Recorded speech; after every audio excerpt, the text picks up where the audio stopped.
Hello मेरे प्यारे बच्चों, क्या हाल चाल। बढ़िया सब। उम्मीद है आप सभी अच्छे होंगे और तैयारी भी बेहतर चल रही होगी। तो बच्चों आज हम इंग्लिश में अनसीन पैसेज को सॉल्व करने का रामबाण तरीका लेकर के आए हैं।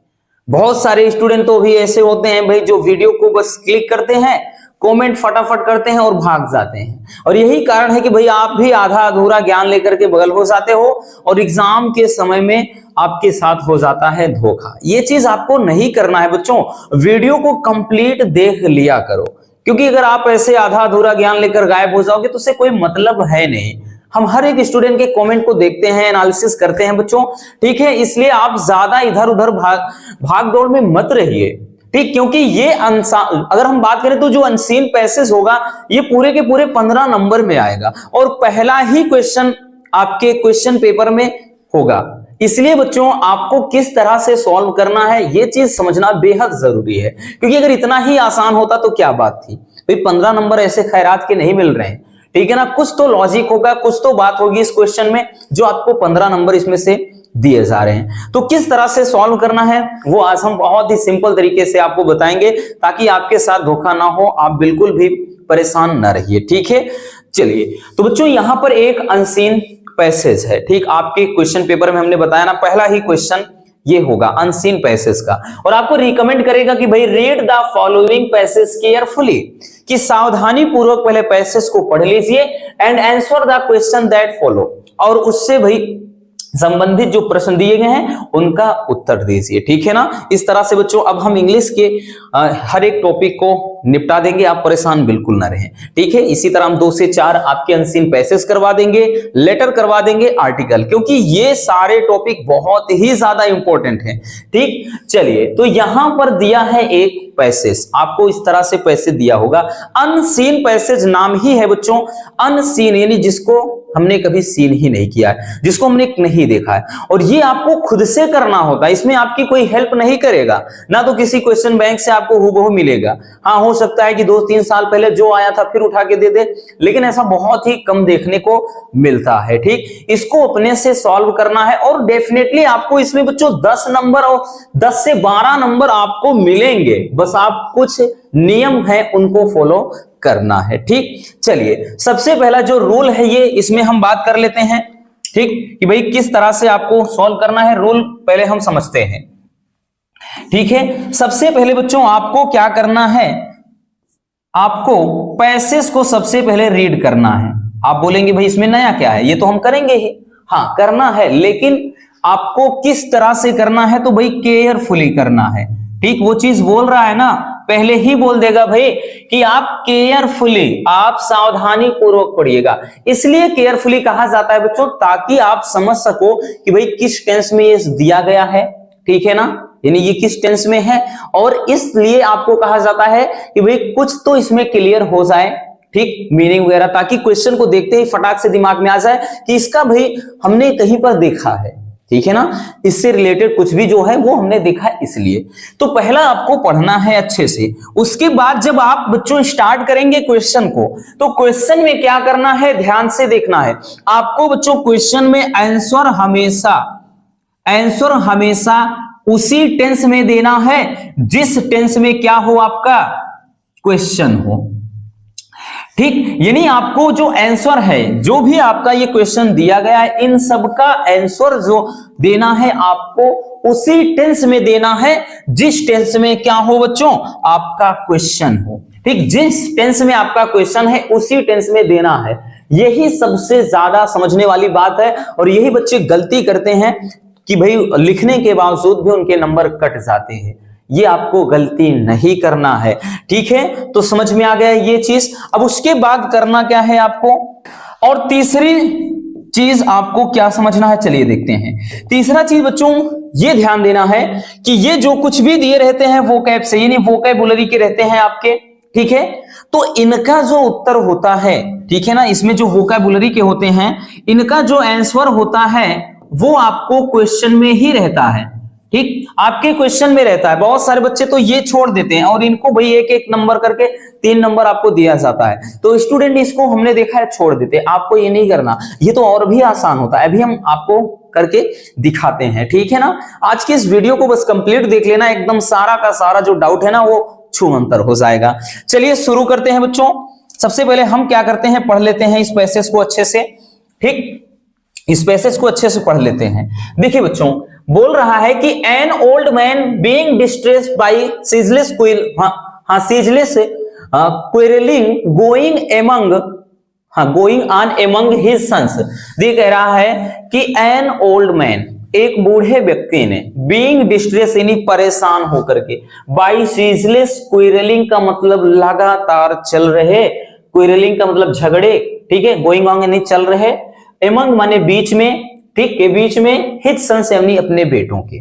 ठीक, कह रहा है कि एक बूढ़े व्यक्ति ने अपने बेटों के बीच में लगातार चल रहे लड़ाई से परेशान होकर के वन डे यानी एक दिन क्या किया, ही कॉल्ड देम, कि उसने उन्हें बुलाया। किसने, यानी वो जो बूढ़े व्यक्ति हैं उसने उन्हें बुलाया, यानी अपने बेटों को, टू हिम अपने पास, एंड शोव्ड और दिखाया, them A bundle of sticks, यानी मतलब लकड़ी का एक बंडल, ठीक, लकड़ी का एक बंडल दिखाया। ठीक, कह रहा है कि बच्चों टाइड टुगेदर, जो साथ में बंधी हुई थी, एंड आस्क्ड और पूछा, if any one of them was strong. ठीक, कह रहा है कि क्या इनमें से कोई इतना मजबूत है, अर्थात तुम में से कोई इतना मजबूत है, टू ब्रेक देम, कि उसे तोड़ सके। कह रहा है भाई अपने पास बुलाता है और लकड़ी की एक गट्ठर दिखा करके उनसे बोलता है कि क्या तुम में से कोई इतना मजबूत है जो इस गट्ठर को, यानी इस जो बंडल को क्या करे, तोड़ सके। फिर आगे बोल रहा है बच्चों, कहां गया भाई, बट कह रहा आल्दो दे वेयर ऑल, देखिए यहां पे है रोबस्ट एंड हेफ्टी का मतलब हिष्ट पुष्ट और भारी भरकम। ठीक है, हिष्ट पुष्ट, कह रहा है कि वे सभी हिष्ट पुष्ट और भारी भरकम यंग मैन यानी नौजवान व्यक्ति थे, दे ऑल फेल्ड, लेकिन फिर भी वे सबके सब फेल हो जाते हैं। ठीक, ही देन कह रहा है कि अनटाइड, तब उसने क्या किया, खोल दिया, द बंडल यानी बंडल को। फिर उसने क्या किया, उस बंडल को खोल दिया। भाई उसने कहा कि जाओ तुम अपनी ताकत आजमाओ, इसे तोड़ दो, क्या कोई तोड़ सकता है। तो उन्होंने क्या किया भाई, वो हिष्ट पुष्ट नौजवान थे लेकिन सभी के सभी फेल हो जाते हैं। फिर उसने क्या किया कि अनटाइड, यानी अनटाइड को माने बांधना, अनटाइड का मतलब खोल देना, उसने खोल दिया द बंडल यानी बंडल को, एंड टोल्ड देम, और उसे फिर कहा, ब्रेक इच मतलब इच स्टिक्स सेपरेटली, कि तेजी से भाई क्या करो इसे, मतलब जल्दी से इसो अब इस जो अलग अलग जो छड़ी हो गई है लकड़ी उनको तोड़ दो। कह रहा कि दिस दे डिड इजिली, इसको उन्होंने आसानी से कर दिया, एंड ऑल द स्टिक्स, और जो छड़ थी यानी जो लकड़ी थी, were soon broking into pieces, वो सभी की सभी पीसेस में टूट गई। ठीक है, क्या हो गई, सभी के सभी पीसेस में टूट गई। 10 इस प्रकार ही टाट उसने पढ़ाया, देम यानी उन्हें, दैट कह रहा है कि देखिए यूनिटेड यानी यूनाइटेड, पढ़िए कुछ भी पढ़िए, united they would be strong, कि भाई एकता में जब वो एकजुट रहेंगे तो उनमें उनके अंदर क्या है, ताकत रहेगी। अर्थात जब एकजुट कर रहेगा मतलब एकजुट होकर के रहोगे तो क्या हो जाएगा भाई, कह रहा है कि दे वुड बी स्ट्रॉन्ग, वो मजबूत रहेंगे। कह रहा है कि but disunited they would always be weak, लेकिन भाई अलगाव होने से यानी अलग होने से वो सबके सब कमजोर हो जाएंगे। ठीक, तो बहुत ही प्यारा सा एक आपको इस तरह से आपको क्या देगा, वहां पर अनसीन पैसेज देगा। तो कहानी तो लगभग समझ में आ गई होगी बच्चों, आपको अर्थ नहीं निकालना है वहां पर, आप उसके लिए परेशान मत रहिए। ठीक है, आपको क्वेश्चन का आंसर किस तरह से देना है चलिए वो देखते हैं। तो आप सबसे पहले पढ़ेंगे, पढ़ना इसलिए है बच्चों ताकि आप इजिली इन सब का क्वेश्चन मतलब जो क्वेश्चन है इनका आंसर दे सको, इसलिए पढ़ना बेहद जरूरी है ना। इसलिए क्या भाई पढ़ना क्या है, बेहद जरूरी है। अब देखिए बच्चों क्या कह रहा है, पहला क्वेश्चन ध्यान से समझिएगा। कह रहा है कि why was the old man sad, कि बूढ़ा जो व्यक्ति है वो भाई कह रहा है कि सैड यानी दुखी क्यों था, यानी बूढ़ाऊ दुखी क्यों थे। अब मजा है ना, जस्ट अ फन। तो बूढ़ाऊ, अरे भाई बूढ़ाऊ नहीं, यानी बूढ़ा जो व्यक्ति था वो दुखी क्यों था, क्या रीजन था। तो एक चीज कहा है बच्चों, N old man being distress यानी परेशान था, बाई सीजलेस क्विलिंग यानी लगातार चल रहे मतलब लगातार लड़ाई के बीच, गोइंग ऑन यानी चल रहे, एमंग दिस हिम मतलब एमंग हिज सन्स अपने बीच मतलब बेटों के बीच में। तो भाई जो बूढ़ा व्यक्ति था वो क्यों परेशान था? अपने बेटों के बीच में चल रहे लड़ाई की वजह से। तो यहां पर लिखेंगे बच्चों, देखिए सबसे पहले हमने क्या बताया, क्या रामबाण तरीका बताया था कि जिस टेंस में आपका क्वेश्चन हो आंसर भी उसी टेंस में देना है ना। तो क्या करना है भाई, आप देख रहे हैं जिस टेंस में है पहले आप कर्ता लिखेंगे, यहां से लिख दे रहे हैं भाई पहले वाले का आंसर ए वाले का, यहां से लिख रहे हैं बच्चों थोड़ा, ठीक। तो यहां पर लिखेंगे कि भाई ओल्ड मैन वाज सैड, बूढ़ा जो व्यक्ति था यानी जो बूढ़ाऊ थे वो दुखी थे। तो बूढ़ा व्यक्ति क्या था? दुखी था, ठीक। अब उसके बाद किस लिए दुखी था बच्चों? सीजलेस क्विरलिंग गोइंग एमंग मतलब ऑन एमंग हिज सन्स, कि अपने बेटों के बीच में चल रही लगातार लड़ाई झगड़े को लेकर। तो यहां पर लिखेंगे कि भाई ओल्ड मैन वाज सैड, उसके बाद पूरा बच्चों यहां से लेकर के यहां तक छाप देना है। यहां पे लिखेंगे एज सीजलेस क्विरलिंग, ठीक, क्विरलिंग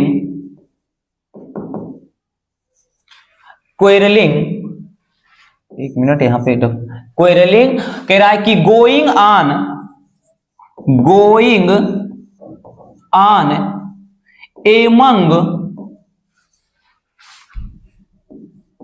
एमंग हिज सन, अपने बेटों के बीच में चल रहे लड़ाई झगड़े को लेकर। बस सिंपल सी बात से इतना सा लिखना है बच्चों आपको, और कुछ भी नहीं है ना। फालतू के बस परेशान होते हैं। तो आपको मिल गए पूरे के पूरे 3 नंबर, क्योंकि हर एक क्वेश्चन 3 नंबर का, 3 चौके 12 और एक नीचे एक एक करके 3 नंबर इसका, यानी 12 3 15 हो गए। दूसरा है कि what lesson did he teach his sons, कि उसने अपने बेटों को कौन सा पाठ पढ़ाया। कौन सा पाठ पढ़ाया बच्चों? तो जरा एक बात देखिएगा, नीचे कहा है कि दस ही टाट देम दैट यूनिटेड या United they would be strong, कि भाई एकता से या एकजुट होकर के रहने से वो क्या होंगे? मजबूत रहेंगे। तो कुछ करना है? कुछ भी नहीं करना। हमने कहा जिस टेंस में है, तो भाई यहां पास्ट इंडेफिनिट में है। अब इसको अपन क्या है भाई, जब सिंपल तरीके से लिखेंगे तो लिखेंगे, ठीक, ये तो भाई इंट्रोगेटिव में है, तो भाई हमने बताया पास्ट इंडेफिनिट है तो लिखेंगे ही। और पास्ट इंडेफिनिट में होता क्या है कि वर्ब की क्या कौन सी फॉर्म लगाएंगे? ठीक, सेकेंड फॉर्म। तो ही टाट, ठीक, लिखेंगे ही टाट कि उसने पढ़ाया, ठीक, ही टाट उसने पढ़ाया। पूरा का पूरा बच्चों यही छाप देना है, कुछ भी नहीं करना है कि भाई ही टाट देम दैट यूनाइटेड या united they would be strong, कि भाई वो एकजुट होकर के क्या रहेंगे? स्ट्रॉन्ग रहेंगे। बस यही लिखना है बच्चों कि ही टाट देम, ठीक, ही टाट देम दैट के बाद उसके बाद हमने जो बताया कि यूनिटेड, ठीक, दे वुड बी स्ट्रॉन्ग, ऐसे मतलब यहां तक स्ट्रॉन्ग तक समझ में आ गया ये चीज। अब तीसरा है कि एक्सप्लेन द अंडरलाइंड पोर्शन, कह रहा है कि जो अंडरलाइन है, ठीक, जो अंडरलाइन है भाई उस पोर्शन का क्या करना है भाई? एक्सप्लेन करना है, व्याख्या करना है। कि distress by ceaseless quarrelling, distress by ceaseless quarrelling का मतलब भाई लगातार लड़ाई से परेशान। डिस्ट्रेस का मतलब परेशान, सीजलेस यानी लगातार, ठीक, क्विरलिंग यानी लड़ाई झगड़ा। तो इसका अगर हम भाई एक्सप्लेन करेंगे, अपने शब्दों में इसे लिखेंगे, तो हम किस तरह से लिख सकते हैं? तो इसको हम बच्चों लिख सकते हैं कि डिस्टर्ब, ठीक, भाई यहां पर क्या है? डिस्ट्रेस्ड है, डिस्ट्रेस का मतलब परेशान, तो डिस्टर्ब का मतलब भी तो परेशान होता है, ठीक है। तो डिस्टर्ब बाई, ठीक। अब देखो यहां सीजलेस का मतलब लगातार, तो यहां पर हम उसको लिखेंगे कंटिन्यूअसली यानी लगातार, ठीक। सीजल मतलब डिस्टर्ब बाई मतलब कंटिन्यूअसली, ठीक, वायलेंट कंटेंशन, ठीक, ये चीज हो गया। इस तरह से मतलब इसमें थोड़ा अपने से कुछ करना पड़ा है, वहां पर भी आपको एक क्वेश्चन इधर उधर करना पड़ेगा। इसीलिए तो हमने बोला अगर 15 नंबर का है तो 10 से 12 नंबर तो श्योर है, क्योंकि एक दो क्वेश्चन ऐसा होगा जिसमें आपको थोड़ा दिमाग लगाना होगा। इसमें मतलब ये कहा है कि भाई ये जो अंडरलाइन है इसको थोड़ा अपने शब्दों में लिखिए। हमने किया क्या, डिस्ट्रेस का मतलब परेशान, तो हमने डिस्टर्ब मतलब परेशान। यहां बाई सीजलेस का मतलब लगातार, ठीक है, तो यहां पर कंटिन्यूअसली का मतलब लगातार, क्वेरलिंग का मतलब लड़ाई झगड़ा, तो यहां पे वायलेंट कंटेंशन का मतलब लड़ाई झगड़ा, तो वही चीज है, लेकिन इसको हमने क्या भाई अपने तरीके से लिख दिया है, ठीक है। चलिए बच्चों, अब अगला क्वेश्चन क्या है, कह रहा है give a suitable title to the above passage. ये जो एबव पैसेज है बच्चों, एबव बोले तो ऊपर दिया हुआ, तो एबव जो पैसेज है इसका एक सूटेबल का मतलब एक ठीक ठाक, हम मतलब इसको क्या मतलब ठीक ठाक क्या नाम दे सकते हैं, जरा बताइए। टाइटल का मतलब भाई इसको क्या एक कौन सा पार्ट दे सकते हैं, अगर हम इसको पार्ट का नाम दे तो क्या पार्ट हो सकता है। तो जाहिर सी बात बच्चों क्या है, आपने एक कहानी पढ़ा होगा भाई, एकता में बल, यूनिटी इज स्ट्रेंथ, कि एकता में क्या है, बल है, ठीक। तो यहां पर बच्चों हम चैप्टर का नाम, वही चीज ये अपने भाई पूछ रहा है कि ये जो पैसेज है इसका अगर हम एक नाम दें, ठीक है ना, ये कहानी जो है इसका अगर हम चैप्टर का नाम कुछ देना चाहें तो क्या हो सकता है, तो यूनिटी इज स्ट्रेंथ, यानी एकता में ही बल है। तो यहां पर हम लिख सकते हैं बच्चों, क्या लिख सकते हैं कि यूनिटी, ठीक, क्या लिखेंगे कि यूनिटी इज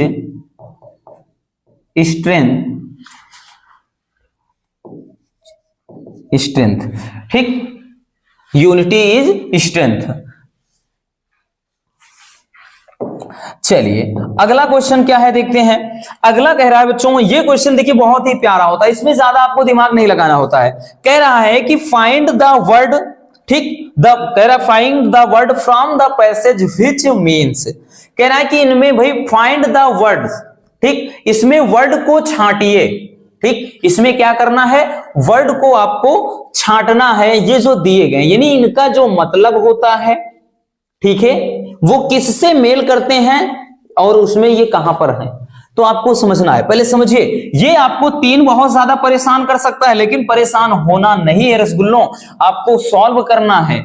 देखिए बोल रहा है कि भाई कांस्टेंट एंड अनएंडिंग, कांस्टेंट का मतलब होता है लगातार, है ना, कांस्टेंट का मतलब कांस्टेंट, अनएंडिंग का मतलब जो कभी समाप्ति ही ना हो, कांस्टेंट मतलब नियत होता है, ठीक, कांस्टेंट वही चीज, ठीक, कांस्टेंट एंड अनएंडिंग का मतलब जो कभी खत्म ही ना हो। तो यहां पर है ना भाई सीजलेस, इसका भी तो मतलब वही होता है, तो इसमें से ही छांटना होता है बच्चों। तो इसका मतलब हमने लिख दिया, क्या लिख दिया बच्चों, सीजलेस, हो गया, बस कहानी खत्म, सीजलेस हो गया। दूसरा है अपसेट, अपसेट का मतलब परेशान, तो भैया इसका भी तो मतलब दिया है डिस्ट्रेस्ड, ठीक, तो इसको हम लिख देंगे डिस्ट्रेस्ड, ठीक, क्या लिख देंगे बच्चों, डिस्ट्रेस्ड। अब उसके बाद तीसरा है, तीसरा कह रहा है कि लार्ज एंड हैवी, लार्ज यानी बड़ा, हैवी का मतलब भारी, तो इसमें एक चीज बोला है बच्चों, क्या बोला है, ठीक, देखिए रोबस्ट एंड हेफ्टी, ठीक, हेफ्टी का मतलब होता है भारी भरकम, तो भाई यहां पे लार्ज एंड हैवी का मतलब वही ना, लार्ज यानी बड़ा, हैवी का मतलब भारी, तो इसके मतलब हम डायरेक्टली एक शब्द में लिख सकते हैं हेफ्टी। तो देख रहे हैं इसमें कुछ करना पड़ा, ठीक, इसमें आपको कुछ करना पड़ा बच्चों, ठीक, 1 मिनट देखिएगा, इसमें कुछ ज्यादा करना पड़ा नहीं करना पड़ा, एक आध क्वेश्चन ऐसा होगा जो परेशान करेगा, इसीलिए हम उसको निकाल कर बता रहे हैं कि भाई 3 नंबर मार्क दे हैं वो कम हो जाएगा, लेकिन बच्चों 10 से 12 नंबर श्योर हैं। ये इतना आसान होता है कि बस एक बार 2 बार अच्छे से इसको पढ़ने की जरूरत है, वो इसलिए ताकि बच्चों ये जो क्वेश्चन है ना, इनमें क्या चीज लिखा है इन सब का मतलब समझ सको कि भाई हाँ ये चीज यहां पर है, इसलिए कहा जाता है कि इसको पढ़ना बेहद जरूरी है, ठीक है। ये चीज आपको अपने माइंड में रखना है, अगर ये भाई सब रूल फॉलो करते हैं डेफिनेटली बच्चों आपको इसमें भाई पूरे के पूरे नंबर मिल सकते हैं, 15 में से 15, ठीक है ना। जरूरी नहीं है कि भाई इसी तरह का एक कोई परेशान करने के लिए आपको दे, ठीक, सिंपल भी दे सकता है, इसलिए आप इसमें बिल्कुल भी मत उलझना बच्चों, बस अच्छे से एकदम शांत मन से करना, क्योंकि पहला ही क्वेश्चन 15 नंबर का गड़बड़ हो गया तो सब कुछ बर्बाद हो जाएगा। ठीक, चलिए इसको स्क्रीनशॉट कर लीजिए, क्योंकि भाई ये पूछा गया है 1-2 साल पहले, हो सकता आ जाए। हो गया, तो बस आज के इस वीडियो में इतना ही। उम्मीद है कि ये टॉपिक काफी अच्छे से समझ में आया होगा।